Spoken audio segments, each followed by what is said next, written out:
Okay, so for the deadlift RDL combo, basically what I'm doing is a conventional deadlift on the way up, and then I'm going into more of an RDL for the lowering phase because we are working on some eccentric strength and getting good time under tension in that post chain. All right, so if you have a trap bar, use the trap bar. If you do not, then you can still use a normal barbell. That's completely okay.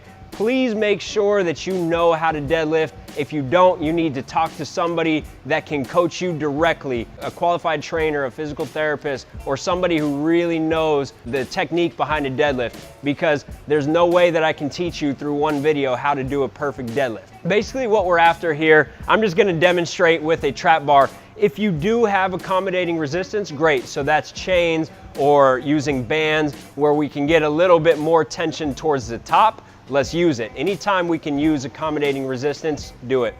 But you don't have to, all right? So what I'm doing is a regular deadlift, okay? So I'm kind of getting knees directly over the toes. I'm gonna shift my hips back a little bit. My back's gonna be nice and flat. I'm gonna tuck that chin, and then I'm gonna explode up all the way to the top. And then on the way down, it's a slight bend in the knees, and now it's just a hip hinge. So I'm pushing hips back, back, back, back, back, and just set it down, and then stand back up, and we go again.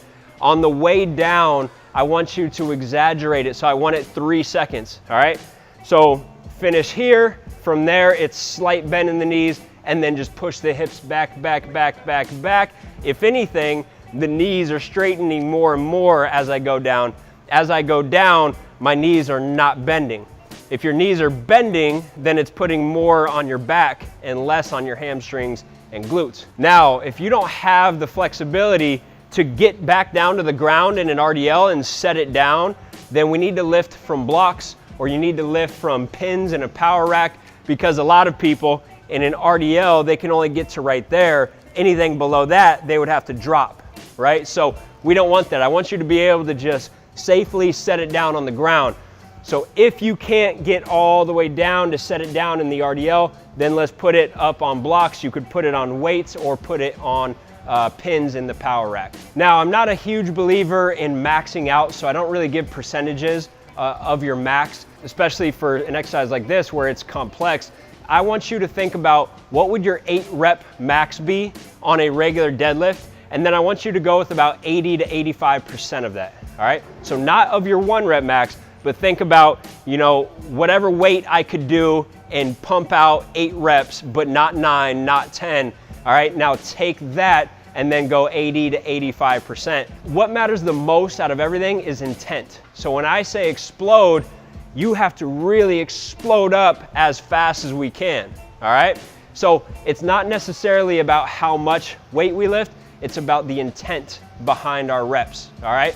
So at 80, 85%, I want you to be a little bit faster than you normally would at that normal 8 rep max.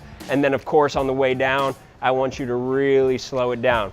Now, this exercise is of course gonna produce a lot of soreness because there is that long, slow lowering phase. So your hamstrings are gonna be pretty sore for a day, 2 days, maybe even 3 days if you're untrained, all right? So if you're in season, maybe we do just go with the conventional deadlift and then we just come back down to the ground, or we safely drop the weight so that we don't have that long, slow lowering phase. With the trap bar, deadlifts are a lot easier as far as technique because the weight is in line with my center of gravity. Now with the barbell, the weight is out in front of my center of gravity. And so what I need you to think about doing is keeping that barbell as close to your legs all the way through the rep as we possibly can. And so when we're starting, we're not starting with the barbell out here and lifting, because then it puts all that stress on my back. I need it right by my shin, and then as I lift, it comes right over the knee, it comes right up the thighs.